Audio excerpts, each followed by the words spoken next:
Bonjour et bienvenue sur JNZ1 Sport. Très ravi de vous retrouver pour ce nouveau rendez-vous.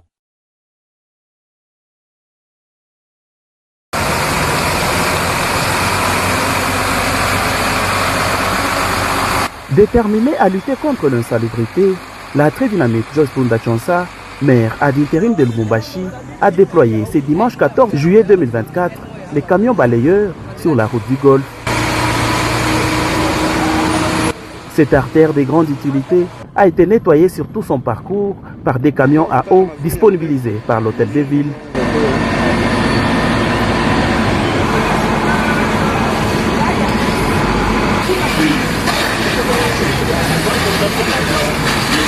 Les services d'assainissement ont mis un coup de balai assorti d'un travail de titan réalisé par les engins de la mairie de Lubumbashi.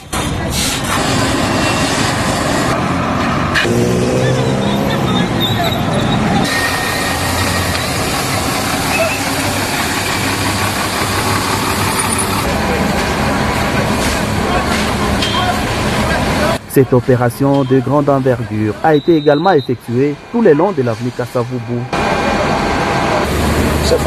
Les séparateurs, les bordures ainsi que la piétonnière ont été aussi nettoyés avec des jets d'eau pour ainsi rendre salubres ces avenues construites par les gouvernements Jacques Kabula-Katoué dans les viseurs des équipes conduites par l'honorable Joyce Punda Chonsa.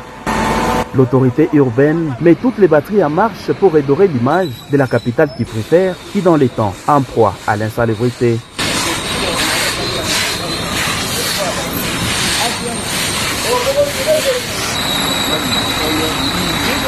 Cette lutte collective est également appuyée par la volonté manifeste des Louchois qui se sont appropriés la faisabilité derrière le leadership de l'honorable Joyce Punda Chonsa.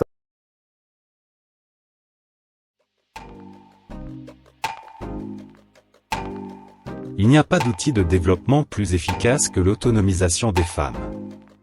Kofi Annan.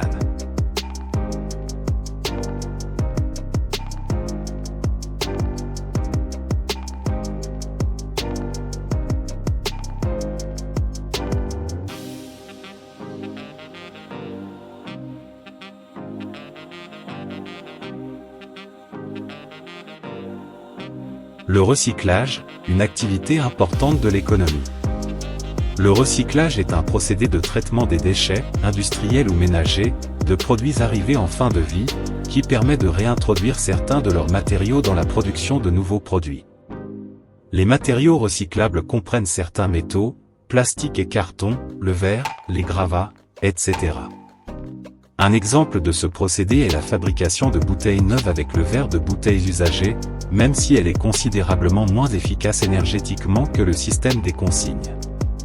Le recyclage a deux conséquences environnementales majeures. La réduction du volume de déchets, donc de la pollution qu'il causerait, certains matériaux mettent des décennies, voire des siècles, à se dégrader. La préservation des ressources naturelles, puisque la matière recyclée est utilisée à la place de celle qu'on aurait dû extraire. Il représente une des activités économiques de la société de consommation. Certains procédés sont simples et bon marché, tandis que d'autres sont complexes et peu rentables. Dans ce domaine, les objectifs de l'écologie et ceux du commerce peuvent ainsi se rejoindre ou diverger, la législation peut alors imposer la prise en charge de cette externalité. Ainsi, en particulier depuis les années 1970, le recyclage est une activité importante de l'économie et des conditions de vie des pays développés.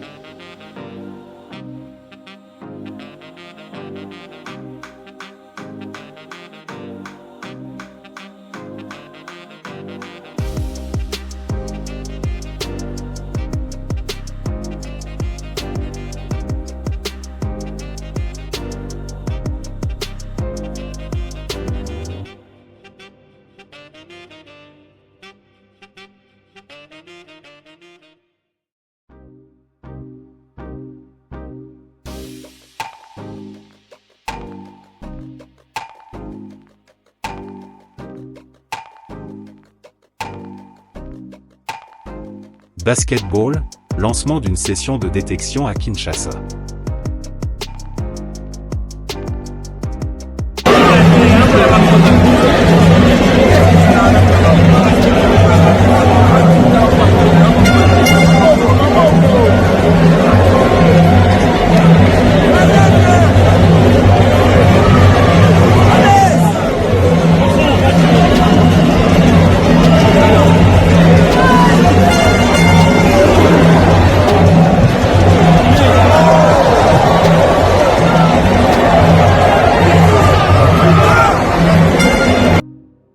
Basketball, lancement d'une session de détection à Kinshasa, rapporte l'ACP.cd.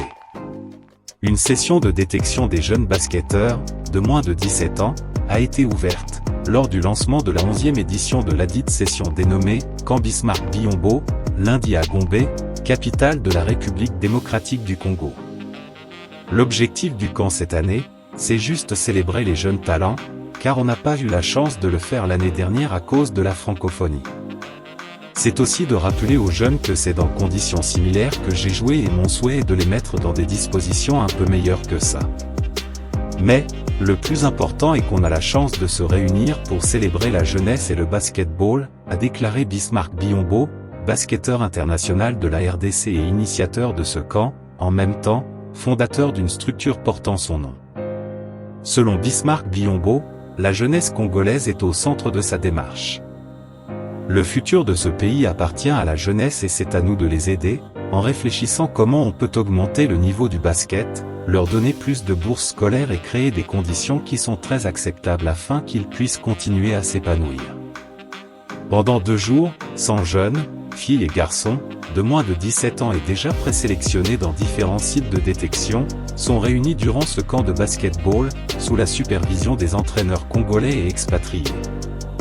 À l'issue de ces 2 jours de détection et des séances de sélection, quelques-uns de ces 100 jeunes talents pourront, par la suite, avoir l'opportunité de poursuivre leurs études dans des collèges américains en vue d'entamer une carrière sportive au championnat de basketball américain, la NBA, National Basketball Américain.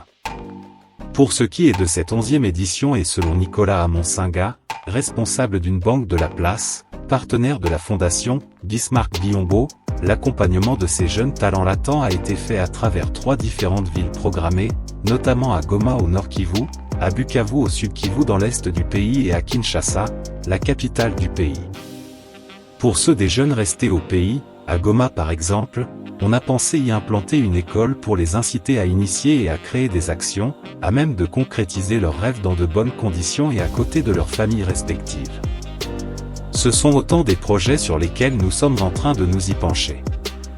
Entre-temps, l'érection d'une 2e école se prépare déjà à Lubumbashi, alors qu'une 3e devra encore suivre, a rassuré ce basketteur international de la RDC qui s'assume si bien dans ce rôle d'encadreur infatigable de la jeunesse congolaise.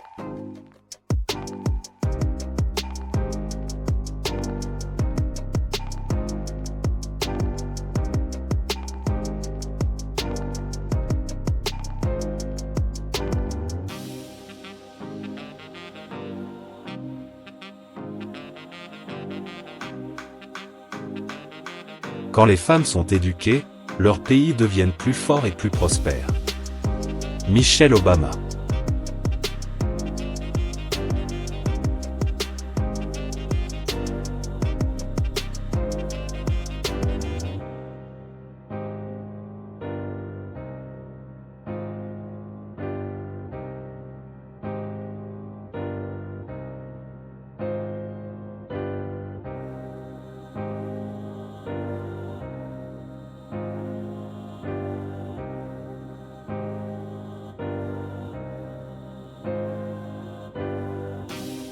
RDC Foot, les stades des Martyrs et du TP Mazembe homologués pour la saison sportive 2024 à 2025, publie Radio Okapi. Le stade des Martyrs et celui du TP Mazembe figurent sur la liste de temples de football homologués à travers le continent pour la saison sportive 2024 à 2025. La Confédération africaine de football, CAF, a publié cette liste, samedi 13 juillet, sur son site internet. Cette nouvelle a réjoui 2 de 4 représentants de la RDC aux interclubs de la CAF, à savoir, le tout-puissant Mazembe de Lubumbashi et l'ASV Club de Kinshasa qui devront recevoir leurs adversaires dans leurs villes respectives. 2 autres clubs, soit le FC Saint-Éloi Lupopo de Lubumbashi et l'AS Maniema Union de Kindu, vont pouvoir faire le choix entre les 2 stades homologués pour disputer leurs matchs à domicile. Toutefois, l'homologation du Stade des Martyrs est une aubaine pour les équipes nationales de la RDC, particulièrement les Léopards à seniors qui vont y disputer les éliminatoires de la Coupe d'Afrique des Nations, CAN, et de la Coupe du Monde. Le stade Kibasa Maliba de la commune de la Kenya, à Lubumbashi a été recalé par la CAF, malgré les travaux de grande envergure y effectués pour sa réhabilitation, par le gouvernement provincial du Haut-Katanga.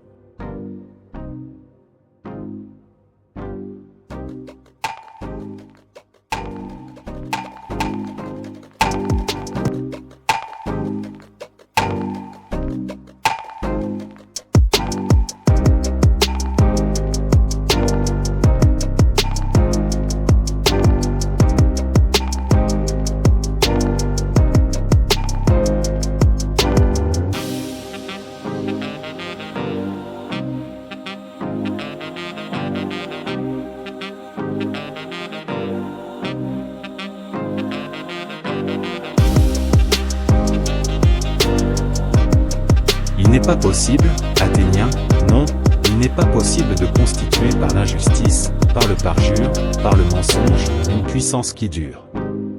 Démosthène.